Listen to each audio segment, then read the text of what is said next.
Recording.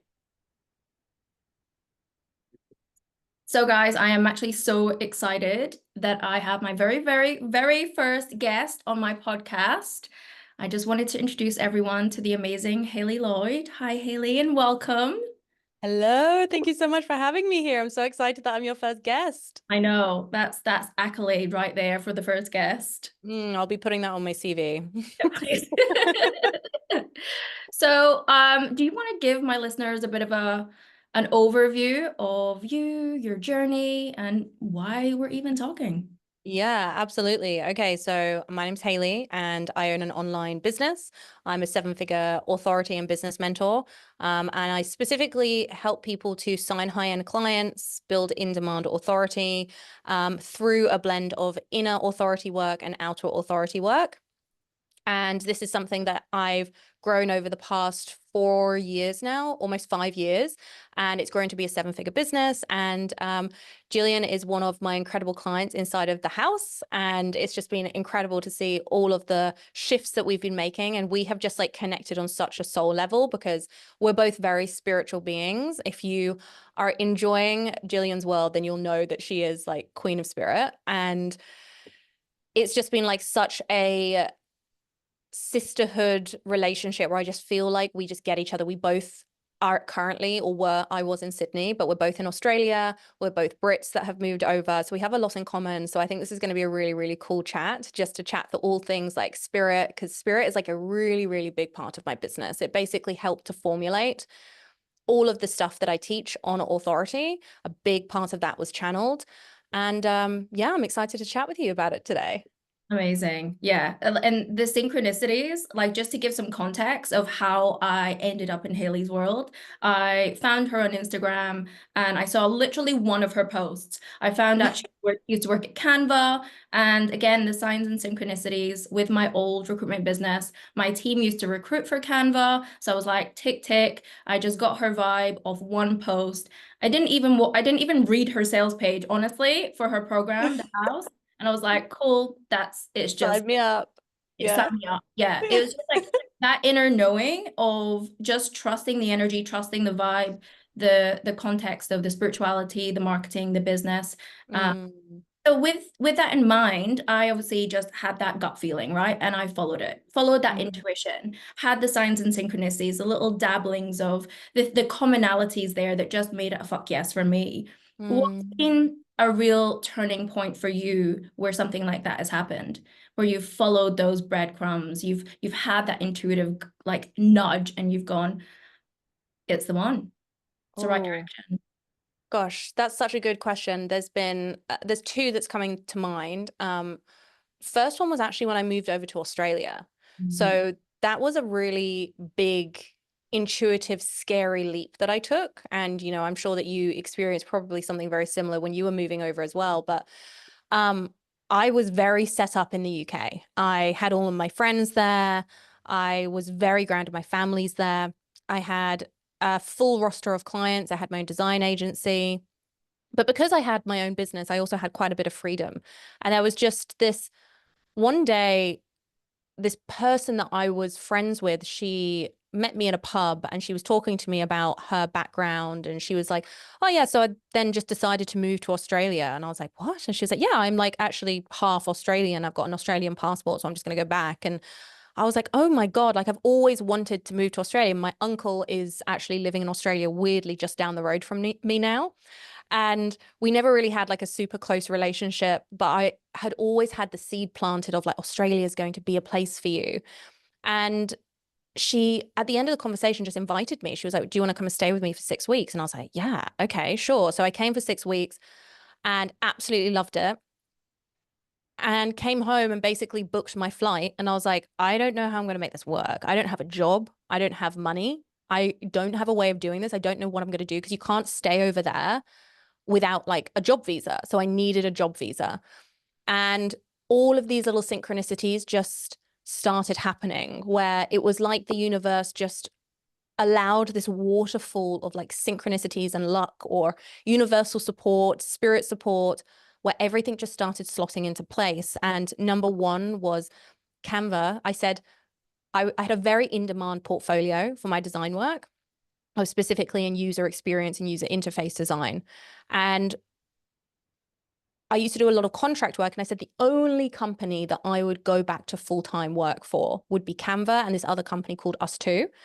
And I was like the only ones that I would go back to, but they weren't hiring at the time. And as I came back and I had just booked my flight and I was going through job applications, there was one for a digital designer at Canva. And I was like, I'm sorry. And it was like, for my level, I literally applied and I got my first interview, which I did in the UK. Now, I hadn't secured the job yet because there's quite like a lengthy, interview process where you have to basically do like a design task and blah, blah, blah, being in recruitment, how long that process can be. And so I basically went, I didn't have a place to stay because it had fallen through like last minute. I didn't have any work, and the visa that I wanted to be on required me to have work. And so when I got over there, I remember, no, I was getting on the flight to go over, and I arrived in Dubai, and I remember saying, universe, please, God, by the time that I land, please have found me a contract between when I would arrive and when I will be starting work at Canva. I was already saying like when I will start at Canva, like I'd already decided it was happening. And I ended up landing in Australia, and I had received an email, and it was for a contract for the exact length of time that was between when I arrived and when I was meant to be starting work at Canva. The very first day I had my in-person interview at Canva, I got accepted, and they gave me and offered me the job basically the next day. And so it all just lined up perfectly, like one thing after the other. But it was just like this real gut knowing of like, this is just meant to happen. It was like such a strong feeling of this is being handed to me. I can't ignore this right now. So that's probably one of like the most profound ones that I think of. Yeah. And then on the flip side of that, I mean, you were really trusting your gut in that one, but I'm sure we've all been through the ringer when it comes to trusting our intuition, right? I know I have. There's been times where I've completely been disconnected from it in my lifetime, and it's led me very much down the garden path to lots of bad people, bad situations, and I'm just really curious to find out what's coming to mind for you, somewhere where you didn't trust yourself, where you didn't trust your intuition, where you actually realize now that you were being shown intuitive nudges, the way that you're picking up information and energy the way that you do, but at the time you didn't realize. And what was the consequence? What was the outcome for you? Okay, this is a really good one. This is the manifestation story about my house, actually. And I think you know this Yes, one. I know it. Yeah, so good. This is a good one. So last year, I started getting the pull that I didn't want to be in Sydney anymore. And I was like, I know this is going to be quite an upheaval. We've been here for 6 years. We're very settled. Our animals are here, like our whole lives are here. But when I get a knowing about something, I'm just like, it's a knowing. And I'm a Sagittarius, so I can move quite quickly. And so we started like looking for places to rent. And we ended up hiring this rental fairy, she was called. Didn't have the best experience, but we paid like an upfront fee, everything. So she was basically going to all of like the openings for us, and it was like meant to be like a guarantee. And at the time, the rent that we were experiencing in Sydney was just going up and up and up. And it was suddenly like, I'm getting like a ringing in my ear as I'm telling the story. It's so funny. That usually means my guys are with me. But like, it was just going up, and I was experiencing so much pressure. And I remember then I had a trip over to the States, and I went on this trip, and I was very like in the throes. We were applying to all of these places, and I was just like, please God, give me something. Like, I am begging you. And I remember being there, and I was so anxious the entire time that I was there, 2 weeks. I was like checking my phone all the time. The first thing I do as soon as I wake up, we're on different time zones, check in, like, has there been any news? No, like instant. Oh my God, I can't believe it. I know I'm meant to be moving there. We were initially looking at Sunshine Coast as well to move to. And we ended up applying to about 10 places. For every single one, we put in the highest offer that they received. We also agreed to pay upfront 6 months rent. For every single one, even the agent said, you will get this property. For every single place that we applied to, and every single place we did not get. And it was so frustrating. And I came to my knees when I was 2 days from coming home, and I literally set up this whole crystal ceremony. Like, I had all my tarot cards out. I did this manifestation ceremony. I was like crying at one stage. I was like, please God, just let me move. I want to go. Like, why is this not working? And did that whole ceremony and still didn't get anything. And I was just like, what the hell? Ended up coming back to Sydney. And they were like, we're really sorry. You literally haven't got anywhere. We'll just start the process again. And I was just like, this is exhausting. What's going to happen? And then that very day, I got a message when I got back saying, hey, Hayley, have you thought about buying? And it was from like this wealth advisor that I'd been working with. And I was like, well, I only have 1 year of financials in Australia, despite my business having operated in the UK for a while. And he was like, yeah, but we have a connection where we can, based on 1 year of financials, because they're very good, we can actually get you a mortgage. And I was like, what? Mhm. And so within 1 day, then suddenly everything pivoted to, oh, okay, we're now no longer going to rent, we're going to buy. And so literally in one, and it was the day that I got back and it was like, oh my God, okay, this is wild. Clearly this has been a redirection. So we actually stopped looking for rentals and we started flying down to Sunshine Coast. And then as the more that we went down to Sunshine Coast, the more that we realized this isn't the place that we want to be. This is so sleepy. Like this Mhm. is like, there's nothing going on here. And we started coming to the Gold Coast Yeah. and I started realizing, oh, this is where I'm meant to be. This is where I'm meant to be. So like all of those signs, despite everything that I thought that I wanted, the universe was like, honey, that is not where you are meant to be. And was like redirecting me again and again and again and again. And actually even finding this property was like a wild manifestation story. So when we first started looking, I saw this property and we just like off a whim, we're in Australia, came to view the house. I fell in love with it. I was like, this is the house for me. We put in an offer, it was rejected. And we were like, oh my God, I was heartbroken. But I basically took a photo of the property and printed it out, put it on my vision board. And so I was doing all of these manifestation ceremonies again. And I did like I this. think I'm naked. Yeah, literally. I was like, Princess Vibes, help me manifest this house. And I even did this mushroom ceremony. And this is an interesting story. I did this mushroom ceremony and I tuned into just like the energies that were around me at the time. And one of the energies that came through was gnome energy. And I'd never experienced gnome energy. And they basically said, we're helping you with this house. This is going to be a weird manifestation journey for you, but just know that we're laying all of the pieces to give you exactly what you want. And I remember seeing them so clearly and just feeling so supported. And when I researched afterwards, like I've done like a lot of shamanic training, and often gnomes will help like people with shamanic roots with grounding down and finding their location and stuff. And I didn't know anything about gnomes at the time. So I had that experience and then was still very confused because I could not find anywhere that was like this place. And every single place that we went to, I was just like, it's just not the same. Like, I just want this place so much. And I just feel like it's perfect. It has every single thing. And what was so interesting on my manifestation wish list, I had like, you know, I want this to close very quickly. I don't want to be in competition with anyone. I want to literally just kind of like slot in and for it to be a seamless process. And you know, I then wanted an out studio, I wanted a pool, like all of these things. It was like a big ask. And they were like, I think you're gonna have to sacrifice on something. And I was like, yeah, I think I probably am. Anyway, so went through this whole journey. And then on the 24th of February, we ended up, or was that when we closed? Maybe it was a week before.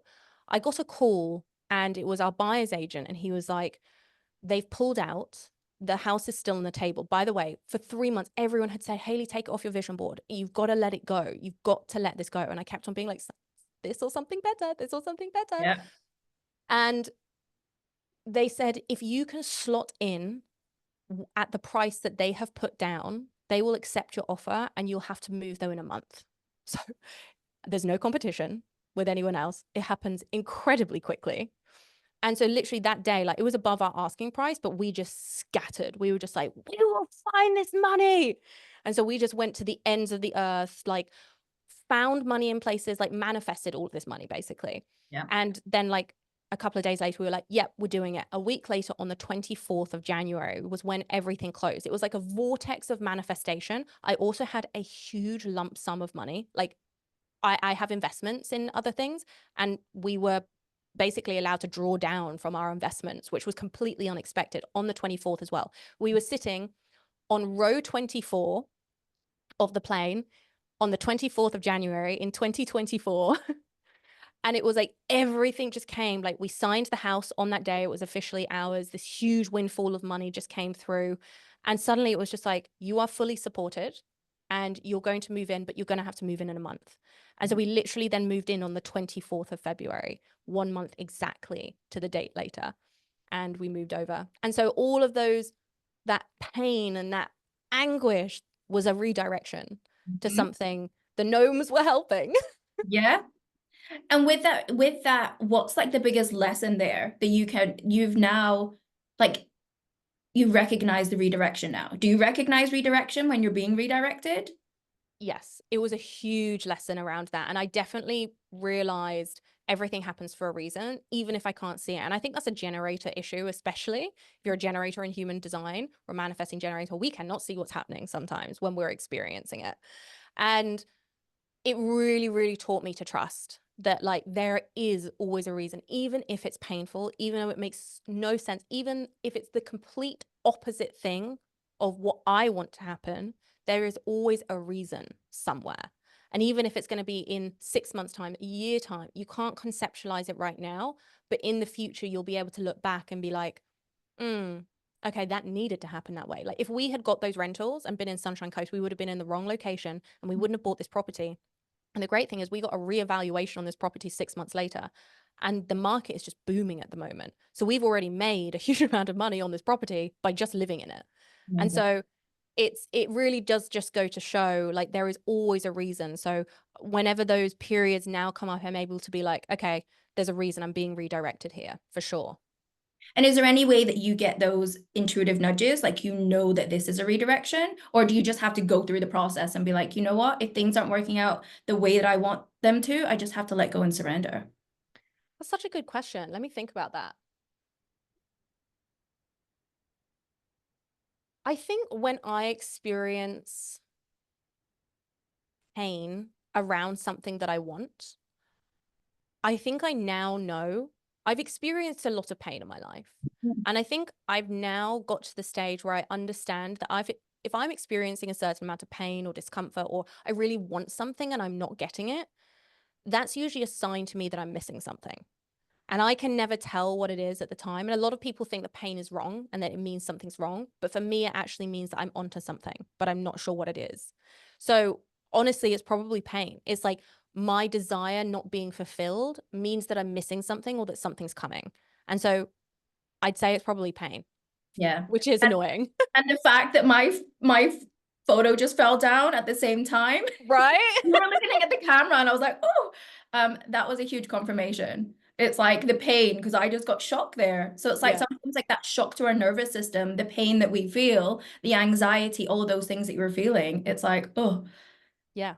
it's A extra. 100%. 100%. Like even literally just today, like it's been such a day of polarity where, I've had some of like the most incredible conversations. I've like gone to different studios and stuff.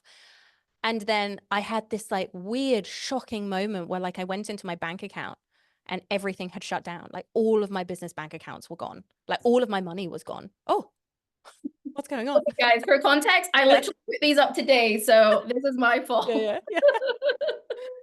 Um, I love it's the that. vibration of the conversation. It's like we can't handle it. Literally, it's like, Yeah, off we go, off we yeah, yeah, go. yeah.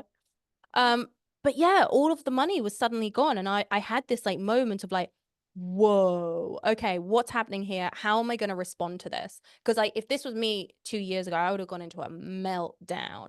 And so I just had to like take some deep breaths. And like I really felt like it was a test of like, how are you going to respond? Because this is going to dictate the rest of your day. And I felt pain, like waiting on hold for them to come through, not knowing what's going on. Like, have I been scammed? Have I been hacked? Has something happened? Everything's fine now. It's actually a very simple fix, completely my fault. But it was that moment of like, there's something here for you to learn. There's Yeah. something here, whether this is a redirection, whether this is a lesson that you need to learn, or whether this is a deep appreciation for what you have. Like, be so grateful. You know what's funny? We actually had a meeting straight after that about an investment property. And so I came into that call on such a good mood. Like I came in such a high because I was like, I'm so grateful right now that I have access to the money that I've spent so hard. Like you can sometimes get complacent and sometimes something like that shocks you into like, oh, be so grateful for what you have right now. Because if it's gone, like imagine if it's gone, what does that mean? It's like one moment of spiraling like that and feeling that shock in your body, and it reframes everything for you. So I'm grateful for that experience now, you know, even though it was very painful at the time. And it's like you've been even with the house and the money, those are two things that impact our deepest fears, which is safety, right? Yeah. 'Cause it's like we don't have money, we can't survive. If we don't have a roof over our head, we can't survive. So it's Yeah. like it was really playing into like the deepest fears that we can have, which is death, right? And I know Yeah. that sounds um grandiose, but ultimately that's where our brain goes, right? Yeah, 100%. The deepest, darkest fear that it always comes down to is like, what if I die? That's our child brain, always. Mhm. And you know, there's a lot of feelings that come up specifically around like scarcity and money and anything that's kind of like involved in those, like even moving. A lot of these are really big things, you Yeah. know, and a lot of redirections are often big things, and they can happen in, you know, your love life, they can happen with money, they can happen with jobs, security, all of those things. You know, they say in order to have a stable life, you need to have good, a stable home, stable job, and a stable, what's the last one? A stable, Friends, isn't it? Like cult um, support around you. yeah, what was the first one that I said? Stable home, stable job. Ah, no, yeah, stable home, stable relationships, and Yeah. stable job. So it's like those three. And And money. even one of those like is slightly off, then it topples everything. Because if you don't have a stable job, then you don't have wealth, you don't have money coming in. If you don't have relationships, that means that you're going through a breakup or something. You know, if you don't have your home, that means that, you know, you're literally like moving around all over the place. You don't have that security. And those things are our primal needs. They're just things that as human beings we need. But most things, whenever we get a shock to the nervous system, it's stimulating one of those three areas. So Yeah. it's really interesting. Yeah. I always say as well, like redirection or loss or change can be the catalyst for our highest growth. So it's like it really depends which way you look at it. I know for me, Mm, any breakup, for example, or any move has always been for my highest growth, my highest spiritual growth, any job change, whatever that is, even moving house, even if it's like so unexpected that you have to move house and you don't, you're not ready to move house or you don't think you're ready to move house, it's for a bigger reason. And you speak mm-hmm. about this a lot. It's like sometimes a move is to help you move to a new space that gives you more expansion. It's like the ability to hold more energy. Even as simple as just moving your furniture around, move, change. It's yeah. What's your mantra around shifting and moving in relation to expanding your capacity to hold more? That the universe will always give you exactly what you need to grow. And the universe won't ever give you anything that you're not ready for. Like if you are in a place where you're going through a lot of hardship, you're going through a lot of pain, it's because you're being primed for something bigger. And so you have two choices in those moments. You can either be a victim to it and not get any of the lessons or any of the wisdom, or you can surrender to it and allow it to integrate into you and make you someone different. And most of the world goes into victim. And I totally appreciate that people go through really, really hard things. I've been through hard things in my life. Like I've had 2 counts of sexual assault. I've had an ectopic pregnancy, like really, really traumatic things that, you know, I had PTSD for a while. For a long time, I was in victim about those things. And for many years, I was remained triggered. And I didn't talk to anyone about it either, but remained a victim to those things. They were really hard. They were really painful. And when they did eventually resurface as PTSD triggers, it's because I was ready. I Mhm. was finally ready to do it. I'd stopped drinking alcohol, so I was stopping numbing myself, and then suddenly everything came back up like a whirlwind. And I needed to look at all of those things and change myself. Within 5 years, I went from when I was in my corporate job, severely socially anxious, could not have a conversation in front of more than 2 people without having a panic attack. I would just berate myself inside of my mind. You're stupid, you're stupid, you're stupid, over and over and over again. I wouldn't be able to think of anything creative. Having this conversation would have been impossible because I wouldn't have had any original thoughts. I thought I was stupid. I thought I was ugly. I thought that everyone hated me. I didn't think that I was good for anything. and I was an alcoholic. And so I was stuck in this mentality of being addicted to chaos and being addicted to pain. And when I decided to go on this journey and heal the root causes of the social anxiety and all the things that I was experiencing, and really sitting in the pain, because healing does require you sitting in pain. And it's the most unfortunate part about about all of this, is that it does require us to go through this journey of transmuting pain and turning it into our purpose.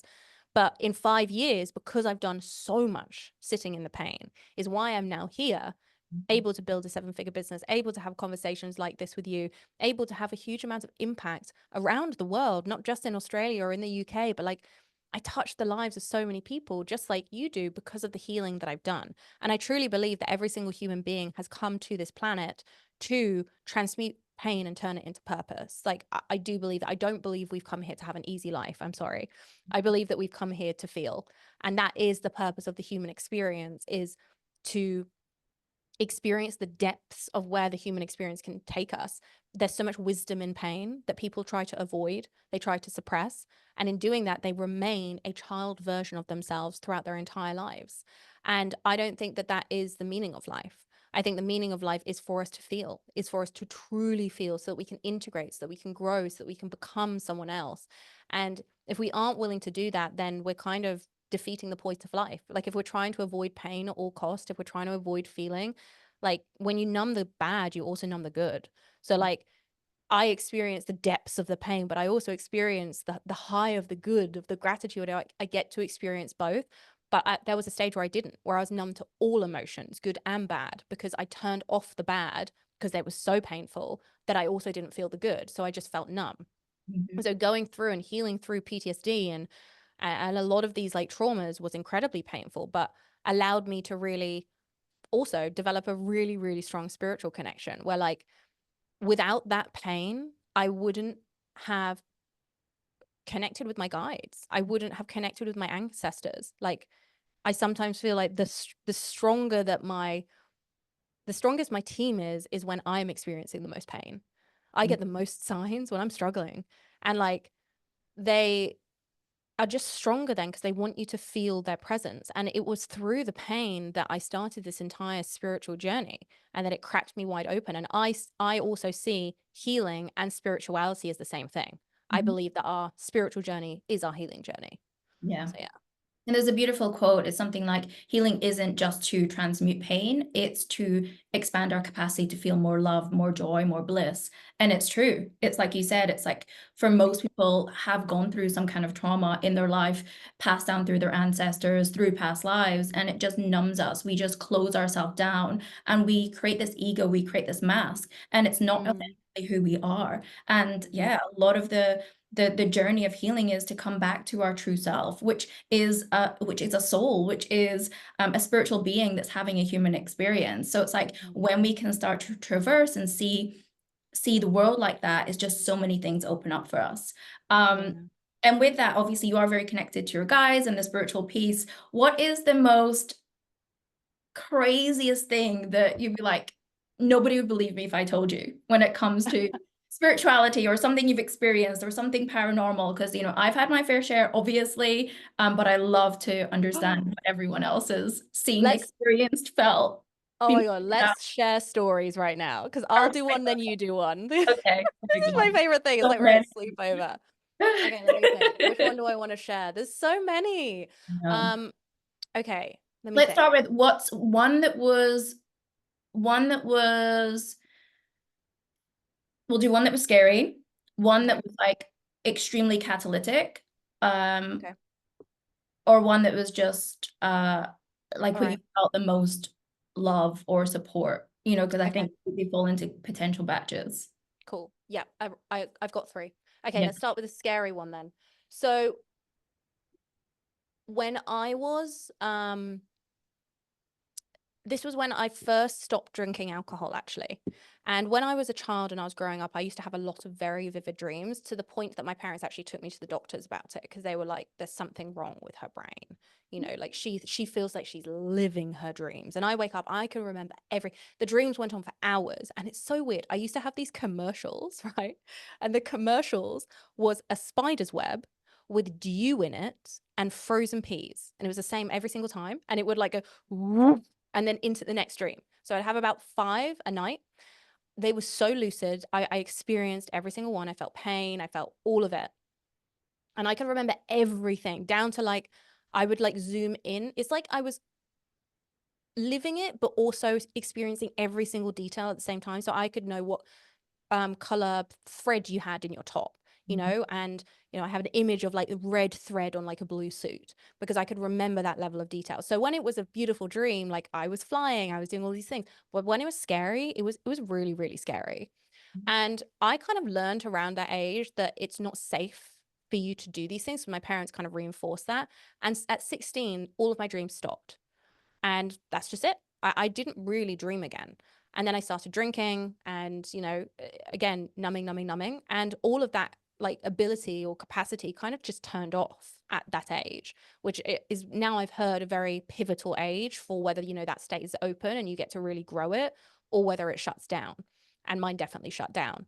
So when I stopped drinking, I started doing a little bit more healing work. I started getting slightly more curious about everything that was going on in the universe. And I remember I started getting the sleep paralysis that would terrify me.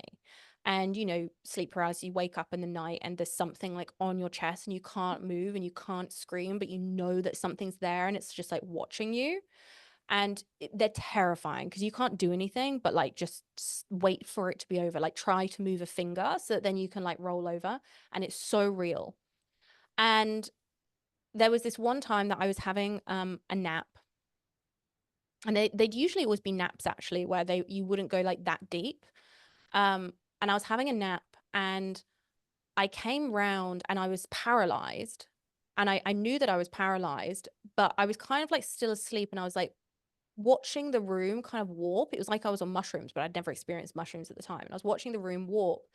And then I saw a figure walk into the room, and the figure came over and hovered over me and then kissed me on the cheek. And I like felt it like kissing me on the cheek. And in my mind, I was just like, was that Tom? Like, was that Tom? That must have been Tom because like he's right there. He's just touched my cheek. And he's just standing there. Well, I couldn't really move, and I was really disorientated, and I was really confused. And I just assumed that it was Tom, but it was kind of like warping in and out, and it was almost like I had vertigo, and I was kind of like, and I felt really like starting to feel nauseous. And eventually ended up being able to like move out of it, and I went around the house like looking for Tom, like being like, Tom, where are you? You know, why did you just leave? And I called him up and I was like, Tom, why did you just leave? Without, I was convinced it was him because it was so real. There was someone in my room and they were watching me when I was sleeping, and they had just kissed me on the cheek. And he called him up and he was just like, I haven't been home for 4 hours, Hayley. And we both freaked. And he was like, check all of the cupboards, because our only thinking was like, there has to be someone in the house. So Yeah. like I went on a rampage. I like went through all of the cupboards. Like I was terrified. And I was just like, there is something in this house. Something was here with me. And eventually ended up calming down, and I spoke to a psychic about it, and they were just like, this was a sleep paralysis and you have someone visiting you. Whether that's good or bad, it doesn't matter, but this is only going to, your light is getting brighter and this is only going to get worse. And so she gave me some protection, like things to do before bed, and then they stopped happening. But I have found that if I forget to do it at night, I will have a sleep paralysis and I will experience really, really dark stuff sometimes. And they're fucking terrifying. So that's one of my scary ones. What about you? Scary story now. Oh my God, there's so many. Obviously, as you can imagine, like I said, the more that you tune in, the more that you awaken your psychic gifts, it's like your light becomes brighter and you're just a beacon for everything. And Mm-hmm. like I say to everyone, there's light and dark energies and entities. So yeah, having proper protection is honestly so key and something I teach all of my students because they're extremely intuitive and Mm. you don't realize what's happening to them. But probably I would say the thing that's coming to mind is when I was 19, my best friend got killed. It was an event that I was supposed to be at on New Year's Eve, but something made me not go. Like I just had this intuitive knowing. I know that I was protected from seeing that because it was quite traumatic and quite horrific. And I was a very imaginative person anyway, so I was getting lots of visuals after it. And I remember being at uni at the time, and every night when I was going to sleep, she would be in my dreams. I would see her in the mirror. Maybe a week after the funeral, all of our friends got together for dinner, and there was like helium balloons in this restaurant. And me, being the idiot that I am, was doing like, the helium voices. Of course, Yeah, the idiot in the corner over here, of course. course. And then I took one home. So I was actually back in my parents' house at that point, and I just took one home and then just, put it in my room. So it was just kind of floating on the roof. I woke up maybe like 2, 3 o'clock in the morning, just kind of woke up again, paralysis. And this balloon, like I was awake, I wasn't asleep still. I was awake, and this balloon was coming towards me with her face on it, like with her actual face on No. it. I'm like pinned to the bed, No. sweating, like can't move, Exit. Eject. freaked out. So all of this stuff kept on happening to me, and I eventually realized that like we used to love scaring the shit out of each other. Like that was our thing. Mm, We were into psychics. We loved X-Files. I named her cat Mulder from the X-Files. Do you know what I mean? Like amazing. we had like this sister connection, Yeah. um and we just loved to scare each other. Like when we had sleepovers, we would arrange for her brother to go and like light fire to the pavement and like Stop. scare all of our friends, and we'd be in on it. So like I knew that was at some point, eventually got there. I was like, okay, I know that you're scaring me for a reason. Like but also at the same time it was scared, but like such an appreciation that she was coming to tell me that she was okay. Like I just had a deep knowing that she was okay, and I felt so privileged because it's like there Mm, was no one else that was seeing or feeling her in this way, and it was really like a huge confirmation, a huge start of like my mediumship gifts. mm. And then I actually went Oh. to a uni counselor at the time because I think because of the trauma from my previous trauma and then this trauma, it's when we have trauma, it's actually so close to the part of our brain that affects our short-term memory. So Mm, I would be in conversation at uni and I would just forget what I was saying, like mid-sentence, yeah. mid-conversation, because my brain hadn't been able to process trauma or process emotions because I'd never learned to do that as a kid. Yeah. It was just bringing all of that up. And I Mm, actually went to this amazing, again, when like the universe just puts people in your world, and it's just, he was one of those. And mm. his wife had just died.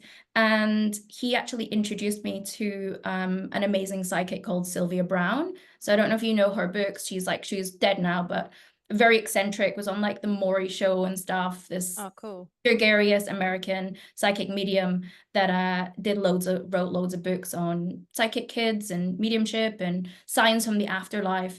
And he gave me this book around signs from the afterlife and how our loved ones show themselves to us. And I was like, fuck, it just made sense. Hmm. Yeah, so that was a terrifying yet catalytic experience for me. So Yeah.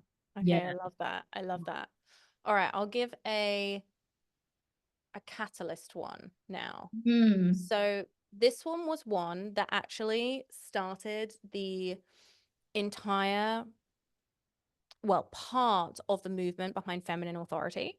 So feminine authority is a concept that I'm known for. It's a very established now brand. It's trademarked and almost registered as like a term that I use. But when I first started using the term feminine authority, I hadn't had any like spiritual guidance. It just started like appearing.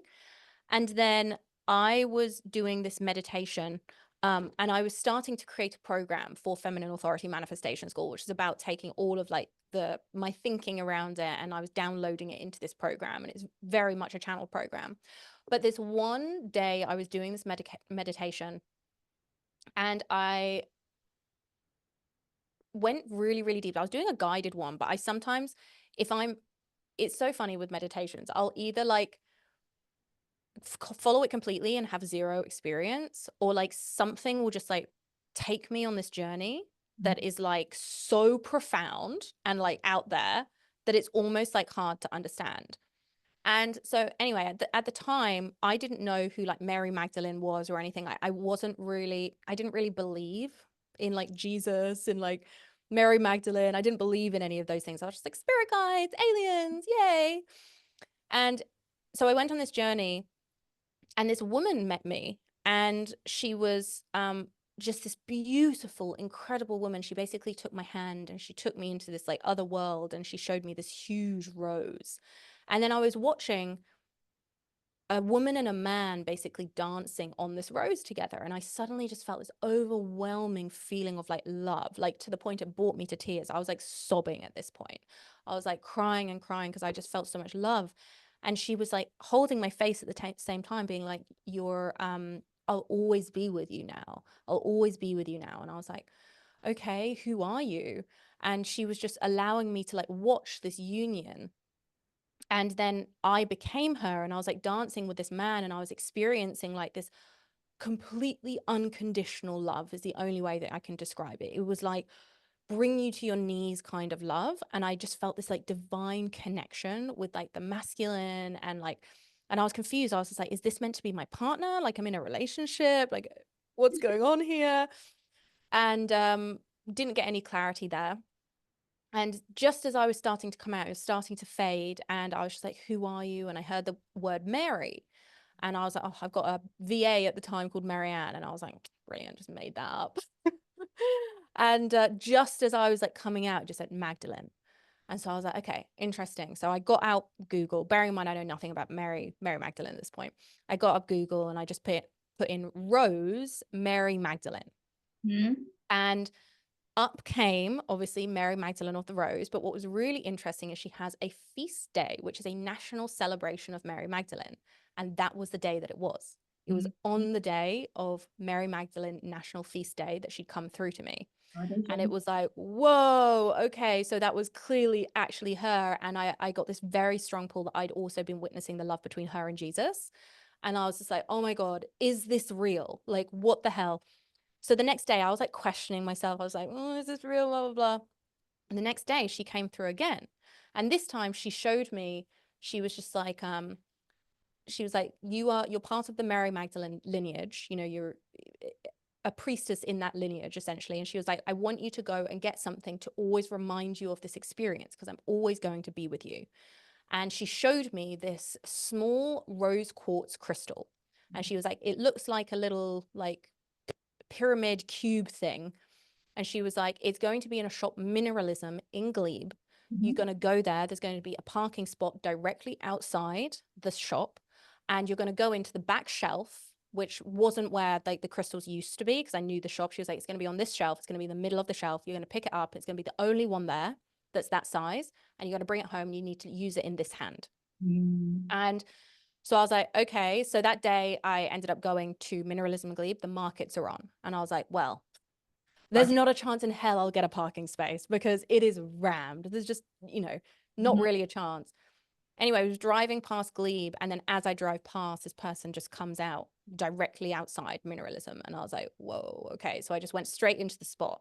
And I made a beeline as soon as I got in, straight to the back, and exactly where she said is where all of the rose quartz are. And I was going through all of the rose quartz, and there was like lots of different sizes. And there was one, and this is it right now, if you can see.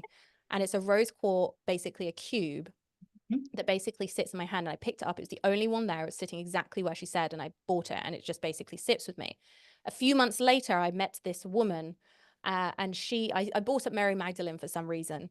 And she started like almost crying. And I was just like, what's wrong? And she was just like, I just went to the Church of Mary Magdalene this morning. And she showed me a picture. And Mary Magdalene had in this hand a rose quartz. Diverse. And it was like, whoa, oh my God, what is that? Like, it was so random. Anyway, so that's when I started becoming connected to her. But when I was filming this series about feminine authority, we had done so much information gathering about feminine authority, making sure there was no trademarks, making sure no one had used it. There was nothing. I'm talking nothing about this. And so I went to Melbourne to basically film this short series about feminine authority as a topic. And as I was there and we were prepping, I was looking for a small definition of spiritual authority, which is like a concept that can kind of align with what inner authority is. And so me and my friend Erin, we were both researching, and she gets up this thing and she was just like, okay, this is so weird. She's like, I've done so much research. I've not found this. But she found this article that basically said feminine authority was a Mary Magdalene teaching. Mm-hmm. And we were like, whoa. And it was suddenly just this moment of like, oh, this was never my topic. This was never mine. Like, this was Mary Magdalene's, and she chose me. She chose me as a vessel for this to come through. And so that was just like this moment of like, holy shit, this is, I'm so privileged now. I'm so certain of what it is that I'm doing. And it just really solidified that path for me. So yeah, that's another I've one. never heard that story. I absolutely love it. I literally was getting it ringing my ear. I'm getting all of my tingles of truth whenever you're saying that. So, so beautiful. And this is like the cool thing. It's like the stuff that comes through to us. Even with my clients, it's like everything you were saying, they've said. It's like, am I Mm-hmm. making this up? Yeah. Like this just happened to me today, so am I just replaying this person's name? And then it gets validated because we Yeah. have the oracle that is Google, and all these things come up, and it's like happened to me so many times, and it's just like you can't fake it, Yeah. which is It's so confusing. Have you ever done like psychedelics, like magic mushrooms or anything? I've done mushrooms once, and I've done ayahuasca. What were your spiritual experiences like using those? Did you have any crazy ones? Because I got a couple that I'll share. So I did ayahuasca, God, 2014. So it was the year that I moved here, and I was invited by my past life regression therapist at the time. So I went to a psychic school. I met a past life regression therapist because I had this crazy past life thing come up in Mm, class, and then I met him, and we were just like kindred souls. And then I ended up being a client of his, and he invited me to this gathering, which there was maybe 10 people there, and there was this Peruvian shaman that had come over from Peru, so it was like a whole weekend thing. So we stayed there. It was like one night we did like the first initiation, and the second night we did the second initiation. Um, it was really interesting because when people ask me this, I can see why so many people have these profound experiences. But because mm, I was already having those, because I was training in doing all my psychic development, I was mm, doing all my readings, I was getting like insane visuals. Like I was very clairvoyant at the very start of my journey. So I was getting all of these insane visuals already. So when I came to do the ayahuasca journey, it was similar, but I can understand if people haven't had that experience, why it is so catalytic. Um, mm-hmm, the thing that I do remember though, it's like the first night, I was just getting a lot of pain. So my very first tattoos before I got all of these done, um, mm, were a lot like a couple on my back and my neck. And what grandmother was it grandmother ayahuasca or grandfather ayahuasca? Grandmother, was showing me, she was just taking me to those points of where I'd got tattooed in my very early years as pain points, and basically mm. where I had marked my pain on my body. So Interesting. the painful experiences of my trauma that I couldn't speak about, I'd actually tattooed them on me. Wow. Yeah, so that was really interesting. And this is actually where I used to get physical pain as well, on those exact points, like Mm, the back of my neck, in between my shoulder blades, and like the two bottom bits of like the top of your bum, like bottom of your back. So yeah, that mm, was that was that was the profound thing probably from wow. it, that knowledge around tattoos and how we mark our pain because we can't speak it. And I guess I've learned so much more about the way that I've tattooed myself and shifted from probably tattooing myself with a lot of unconscious trauma to actually creating something now that is very ritualistic. And when I do Mm, get tattooed, that's how I show up. I bring my guides in, all the things. So yeah, that was really cool. And the second night was more of a celebration, but I think at that point I was just like, get me out of here. yeah. I eject. I want to leave this Yeah. place. And especially if you Oh purge my as God. well. So I don't know if you purged. Did you do ayahuasca? I I've not done ayahuasca. Okay. Like I've felt the pull at times, but there's always been something kind of stopping me, and I'm not entirely sure. And I think ayahuasca is one of those things that you've got to be really sure before you do it, because it definitely can surface a lot. So like if you're not ready for it, and with magic mushrooms, I've so many psychics before I even started doing them were like, "Have you ever thought about doing plant medicine because you have so many past lives working with past medicine? You've been a shaman and like honestly about." 6 or 7 people, like Yeah. psychics, had like tuned in and been like, oh, past life doing this. Have you thought about doing this?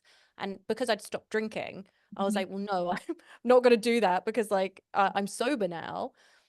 And, you know, eventually it happened so many times. I was just like, okay, maybe I'll put like the pull out to the universe to do that. And it ended up being like amazing. And I just clicked with the mushroom. I can only describe it as that, where it's like, I just know it. I know the energy so well. And the first thing she said to me was, welcome back. And it Mm. was like this crazy, honestly, every single time I do mushrooms, it's just like this, it's like a coming home. It's like a coming home. And it brought me to tears the first time that I did it because I just remembered her. And she was like, we've worked together in so many lives. Like, you were what she called a great gatherer. She was like, you know, you went to gather information for like tribes and like would bring it back and would like show where the land was fertile, where to hunt and blah, blah, blah. And obviously I can't do that now, but Alien she was hunter like the, gatherer out in the yeah, yeah. garden. I feel But so. you know, that's the only one that I felt really, really pulled to do. I've had a couple of purges on that and some bad trips, which taught me a lot actually as well. Yeah. But I haven't quite had like the full body yes for ayahuasca yet. Yeah. And I don't know whether it's gonna come, honestly. And you need to have that. Honestly, when people Yeah. ask me if I would do it again, I would say no, because Mm. like I don't need that. You know, like you have to have the pull. And I understand where plant medicines come in as a huge gateway. And everyone has their own journey with it. It's for me right now, it's not, there's no real pull there, no real pull for mushrooms, no real pull for anything else. And Mm. like anything, you know, it has to be in a ritualistic fashion, right? And Exactly. this is Yes, the very thing. I know true. so many people that you know, use mushrooms as like recreational drugs. And I'm like, you know, it's like, you know, it has to be for an It's a different intention. energy. Yeah. And like anything, when you're using any kind of medicine or drug, or you know, you're opening up portals to Yes. Yeah. different energies. So it, like I've heard, I haven't seen this personally, but I've heard, and energetically what comes through to me is like that it also can be a portal for not great things to come through. Very bad So things. Yeah. it's very like, and there's so many things that are being hijacked, right? Like the whole spiritual community, elements of it are being hijacked regardless. So Yes. it's just really about following your in, like what is your true intention for doing these, Oh, and following the call if you have that call. Do you know what I can mean? I Like, what is that? 100%. Can I tell a story that Yeah. is like a wild story? It's not my story, Okay. but just everything that you're talking about around like how there is darkness associated with things, this story, and you've got to understand who it comes from, right? But just to understand the validity of this story. So, for background, I went on this shamanic practitioner training. Mhm. And in this training, it basically brings together a load of people. And most people, I was a pretty not normal person to be there because I'm not traditionally what spiritual looks like. You know, I get my nails done, I do my hair, I do my makeup. Like I stood out. And there was one other guy that stood out. And he was like this real bro, like just the kind of guy that you would just never associate with being at one of these events. Like it was just, you know, people thought that about both me and him. And we only realized right at the very end because we all actually had to share our projections about each other, which was Ooh. painful and eye-opening. But that's a story for another day. I want to hear it. But he basically told this story because eventually towards the end, we were all like, why are you here? You know, like this is clearly such edgy territory for you. And he was just he was very uncomfortable about talking about spirituality. He was very, there was like an element of fear. And there was one night where, so everyone so often, if something had opened and hadn't shut properly, the two facilitators would basically do this really huge healing for Yeah. people in this big hall. And so someone would go in and it would be like an individual healing. I had one and it went on for like 2.5 hours and I like gave birth to shame. And it was the most simultaneously the most horrific thing I've ever done in my life with the most incredible thing I've ever done in my life. But I saw him one night going into the hall. And when he was in there, I was like directly opposite, like sleeping in the building opposite. And I could just hear his screams. And it was like pure fear, pure fear. And I was like, whoa, what is going on? There is something like terrifying that he's exercising. So that's a context. This is this guy, and he's just a trustworthy, truthful telling guy that wasn't meant to be there. And Mhm. so by the end, we were like, why are you here? Like, tell us your story. And he was just like, all right, this is a bit of a scary story. So his background is he's the kind of guy that will, you know, he lives in the wilderness pretty much, and he'll take his van and he'll literally just set up camp somewhere in the forest, and he'll make a fire, and he'll get out his tent and he'll sleep in the tent, and he just lives off the land, and he really likes to do that.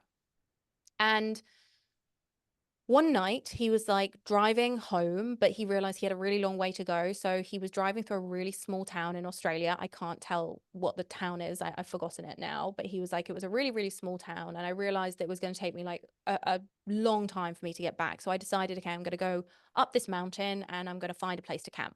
Mhm. And he said, prior to this experience, he's never had any spiritual experiences. He hadn't believed, like he did not believe in spirit. And anyway, so he got halfway up this mountain and he heard a very strong voice being like, turn back. And he didn't listen to it. He was like, okay, weird. So Mhm. just continued going up this mountain, and he got to the top, and he basically put up his tent and everything, and he got in his tent to go to sleep. And then he started, it just something started feeling a little bit off. So he got outside of his tent and he shone his torch into the trees. There's loads of trees around. He shone them all into the trees, and there's loads of trees around. And he was just like, there was nothing there. So got back in the tent. And then he got back in the tent and the temperature just plummeted. And he was like, it's suddenly freezing, like noticeably freezing. And so he gets out the tent again to look around, and he looks into where the trees were, and there's nothing. It's just darkness. And he was Mhm. like, it was like a velvet rug of dark black wholeness had suddenly taken up all of the trees. And he just heard this voice inside his head that said, run. Oh. And so he just packed up his shit as fast as he could. He put everything back in the van, beelined down like the mountain. I was driving, and this blanket of darkness was just following him down the hill, just following him. And he was literally fifth gear, going as fast as he could, like 100K down this like tiny, windy road. And he was like, I just knew that something bad was going to happen if that caught up with me. And he was like, I don't even want to think about what it was. Eventually, he got into town, and he, terrified, went into this 24/7 like open motel thing, and he burst through the door, and he was just like, this just happened. He was out of breath explaining. And the woman just went, oh, yeah, you don't go up to that mountain. Mhm. That's where there's black magic. So there are Aboriginal people that basically cursed the land, and they Mhm. cursed the land, and she was like, black magic exists. You may want to get yourself checked after this. And he was like, okay. After that point, everything started going wrong in his life. Everything. He lost his job. Him and his partner split up. Um, Literally, his car like got teetotaled. He got bills out of nowhere. Suddenly, he's in a load of debt, and he was like doing well before, and it was like, what the hell. He ended up going to the shaman, and the shaman, he walked into the room, and the shaman was just like, what have you let attach to you? Mhm. What has happened? And he was just like, explained what happened. He was just like, you have some dark energy, but this is an initiation for you. The only way that you're going to stop all this darkness happen if you go through and down a shamanic path. So you need to learn to become a shaman. Mhm. And he was just like, are you fucking joking? But he was like, at this point, he was like, I'm willing to do whatever. So he decided to sign up to this shamanic thing that I went on. And literally the very next day, the money came back through. The car, randomly, the money for the car to get fixed suddenly came through. His partner reached back out, wants to get back with him. And he was like, so in all honesty, I don't know why I'm here. But what I do know is that if I wasn't here, my life would be chaos. And Yeah. so I've been led here because there's something here for me, and I don't know what it is. Yeah. But Wow. how wild is that? That's so wild. And this is the thing, like attachments are real. I need to plug in my laptop because, again, this is so wild. That was full. I've been having some Oh crazy God, electronic let's stuff. stage that shit.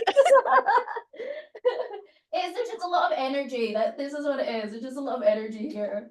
Yeah. We're gonna sage ourselves after telling that story. Gillian, can you just do a sage for us, please?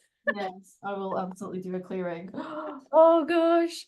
Um, But yes, yeah. serious dark magic exists, basically. And I think it's like you don't believe it until one day you suddenly do. And it's like, oh, okay. I've This had is real. energy attachments. This is what I do with my clients. My clients will come and they have attachments as well. I had a client that was, calling in who she thought was her spirit guide. But Wow. actually she wasn't defining who she was calling in or saying connected to divine love. So it was a free for all. So when she came to see me, I was like, oh, what have you been doing? What's going on? And she's like, I'm so fatigued and all the rest of it. And I'm like, girl, Oh So no. this happens so much. Like I would probably say 99% of people are walking around the world with some With form of attachments. attachment and they just don't know it. And it's I agree. impacting their ability to think clearly, their emotions, everything. And Mm-hmm. again, it's like the brighter we are, the more that we need to protect ourselves. But at the same time, it's like when we are also unconscious, we need to protect ourselves. Things like alcohol, drugs, absolute gateway. I say it's like you just gone on holiday and left the keys to your house in your door. So Water true. strikes. It's like, and then no wonder the hangover is perpetuating feelings of anxiety, feelings of like shame, feelings of anger. It's all of these things that like these lower vibration entities and energies are feeding off. They And feed off. Mm. it's like, I don't want to scare people, but I'm like, this is just the reality that we live in? Yeah. Like if you want to live the best life you can possibly live, protect yourself energetically because you just have no idea. There's even this very small thing that me and my partner do, and I do it after every single call. You'll know this little Yeah. technique, but it's just cutting the cords, and it's Mm. just literally cutting your cords before bed every morning, but like cutting your cords to other people so that other people's energy can't drain you. Because my God, does it drain you? Especially because you work with so many empaths as well. Like Yeah. when I don't do that, I can start to feel heavy and angry and blah blah blah. I'm like, no, this is mine. Like, where Hmm. does this come from? Hmm. You have a argument with someone at the traffic lights. That could be their energy, Yeah. coming straight back to you. So, 100%. yeah. It is. It's something that I teach all of my clients because I was like, I've created a whole activation and meditation to ground, connect, clear, and protect. And I was like, guys, you need this. Do it every Love morning and that. every evening. Like I have to do it before and after every single client that I have because it's like when we're empathic, when we're sensitive, we just have to do it even if we're not healers, if you're coaches, whatever it is. I have one client that's she is in the caring profession and she was like, I wondered why I went from one client and I was really happy to leave her. And then on my way to the other client, I got like physical pains in my gut and a headache.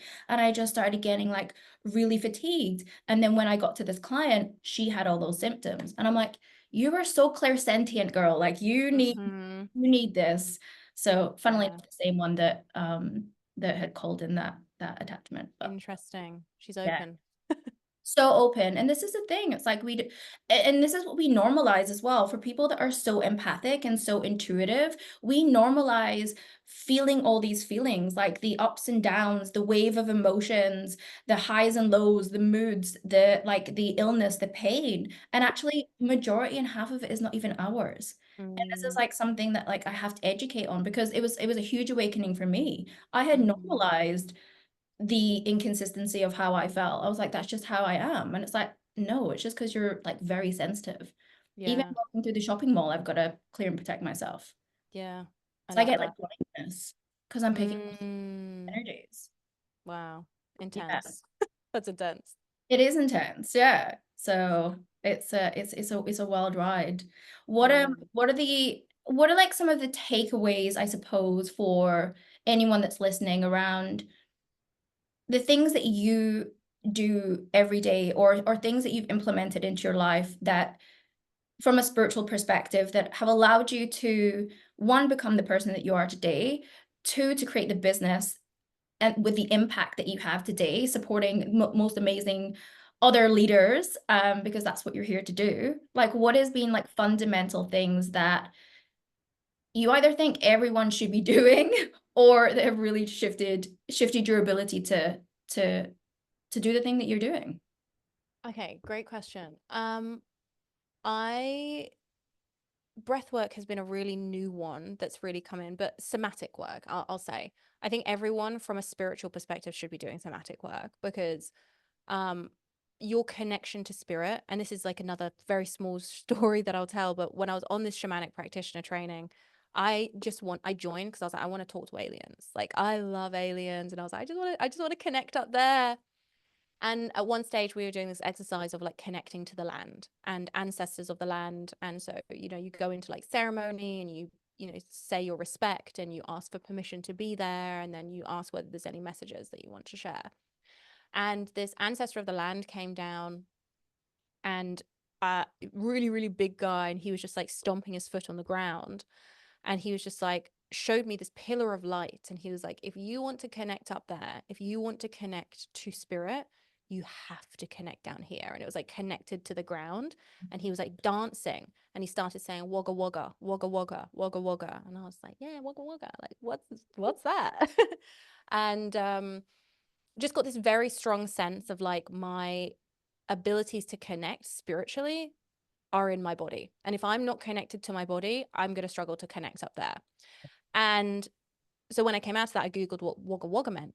And in the Aboriginal language that of the locale that I was in, it meant dance. Mm. And one of the definitions meant dance, which is just, and it's so funny because that whole trip that I was there, people were like, are you a dancer? Oh my God, you look like a dancer today. Do you do dance? And it, like, I never get that comment. And so I was like, there's something in this for me to look at, like something about dance and movement and somatic movement is meant to be a part of something that I'm doing. But I think more than anything, it was just like connecting to my body, allowing myself to somatically release. And it was then that a lot of my spiritual gifts really cracked open, was when I started integrating the body. So I think that's one thing, paired on top with something like tarot for like introspection. It's some of my wildest readings have been through tarot. And it's just such an incredible tool. Even if you don't believe it's spirit, like to get to know yourself on a subconscious level, I think is a really powerful tool. I do that every single day. So I do somatic work every day and I do tarot every single day. And I just make sure that I give myself plenty of space, because intuition, listening to spirit, it happens in silence. It doesn't happen in the movement. And so, I have a 7-figure business, which can get busy. So it's like a rule for myself that I have a lot of time and space to connect with spirit, to connect with God, to connect with my spiritual team, to connect to my body, so that I can be a clearer vessel for like channeling and programs and be a better coach and facilitator. I think it's all connected. So yeah, that would probably be it. Absolutely. Amazing. And is there anything that you want to share with my audience around what you're doing, what's coming up next for you? Any exciting projects? Yeah. So the main thing is if anyone wants to learn how to sell high end, we do that in the house where I teach marketing and content. And I have a lot of different programs that range from brand content all the way through to feminine authority manifestation school, which is all about manifestation. But mainly just my podcast. The Hayley Lloyd Show is where I hang out. And that's sort of like the main place to like get to know me if you're interested. But if you're on the spiritual path, you're in the right place with Gillian, because this is the place that you're going to need to be to like really crack open those spiritual gifts. So yeah, that's probably where you can find me. And at Hayley June Lloyd on Instagram. I'll give you all of the links. But yeah. Amazing. Yeah, I'll put everything in the show notes below. But thank you Amazing. so much. I mean, I could like talk to you for hours on this. I was I like, I'm know, me too. having your offers, and I mean, maybe that's another one, guys. But yeah, 100%. yeah, Yeah. definitely like spirituality and business and that mix, because there's so much there. So much there. Yeah, 100%. And Yeah, business, if you run your own business, it's like the DNA of yourself is in your business, and it is a spiritual journey. It is exactly. initiation, because Yeah. it's your purpose, and to create prosperity. It's like this thing, and this is why I call it the 3 Ps. It's to discover your purpose, you need to awaken your spiritual gifts and your intuition, Yeah. to then also heal the relationship with yourself and others, to then find your abundance and prosperity by being of service to the world the way that you're meant to. Because like you said Yeah. before, it's like everyone is here on a very unique spiritual mission. They Yeah. have their unique gifts, their unique talents, their unique purpose, and they're meant to share it with their own unique expression, and actually to make a difference in the world, to make an impact, whether that's with humans, animals, like the land, whatever it is. We're here to do some good work that's Yeah. unique to us. So Exactly. So yay. good. Thank you so much for having me. It's been amazing to chat. No, amazing. Thank you so much. I know you've had a super busy day. So yeah, I really appreciate your time and the spiritual chat. As I Yeah. said, I could chat forever. Yeah, me too. Thank you so much. It's been amazing. I can't wait to listen, re-listen. Speak All to you right. later. Bye.